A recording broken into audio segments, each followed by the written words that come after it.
Hey guys, Svea123r. So I was putting some cold weather gear together, and I've had a lot of these sort of butane cook sets that, you know, might be the fast and light ones that you might throw in a backpack, just to have sort of a emergency cooking capacity, or to be able to, you know, whip up a hot drink. And for cold weather, there's really not a fantastic option. You know, alcohol stoves do work in cold weather as long as you keep the fuel somewhat warm.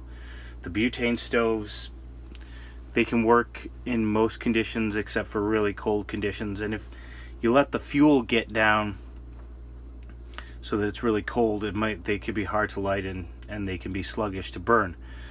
Really, for really cold weather, what you want to be looking at is white gas, and there's really not a fantastic option for a compact white gas stove.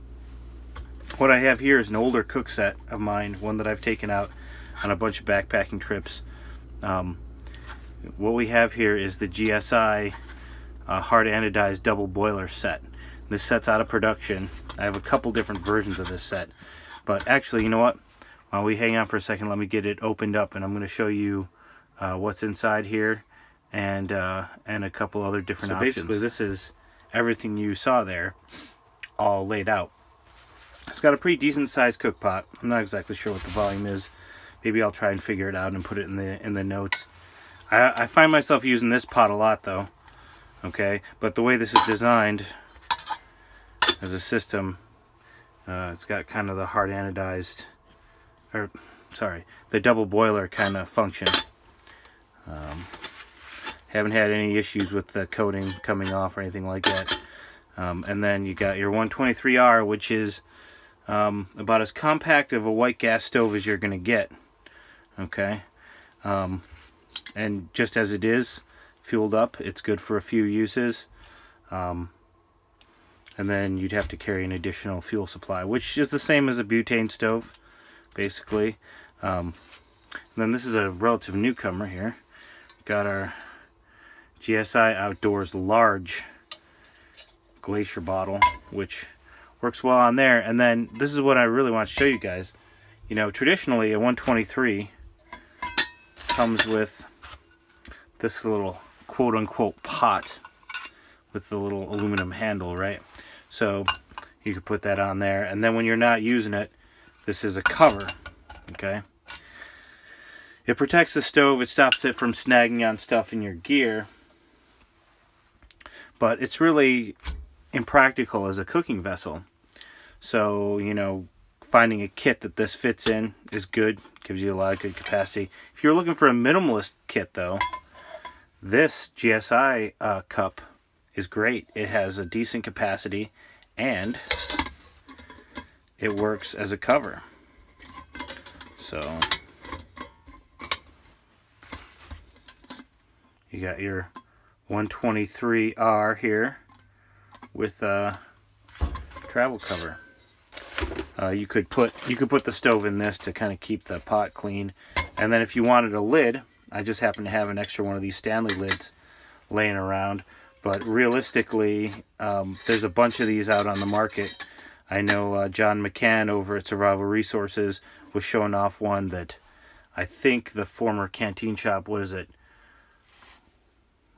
Is it Lost Wild Outdoors? I'm not sure. What used to be the canteenshop.com. If you punch canteenshop.com, and I think it still goes to them, but they have a new lid that they're selling. I noticed on Amazon there's something that looks suspiciously like the Pathfinder cup lid without the fish spreader cutouts in it for about $5.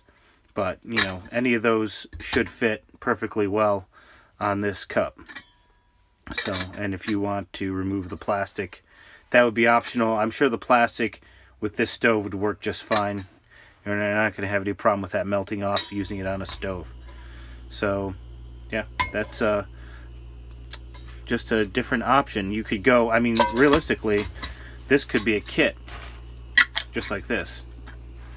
And that's your very compact white gas cook stove that you could carry with you. It's certainly not lightweight, let me tell you guys.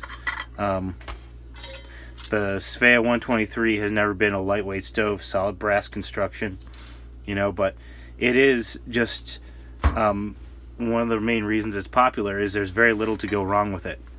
You know, this is literally almost like a white gas Trangia. It's a way to efficiently burn white gas as simple as possible. The only way this could get simpler is if you remove the valve altogether and yeah, just had basically an on-off type situation. That's the only way that could get to be simpler. I think there were some of the older stoves that were along those lines where they basically were dead simple, and the only way to get them to shut off was to snuff them somehow. But this is what we have now. You can still get those new, but if you hang around on eBay, you start accumulating a small supply of them. Alright guys, thanks for watching.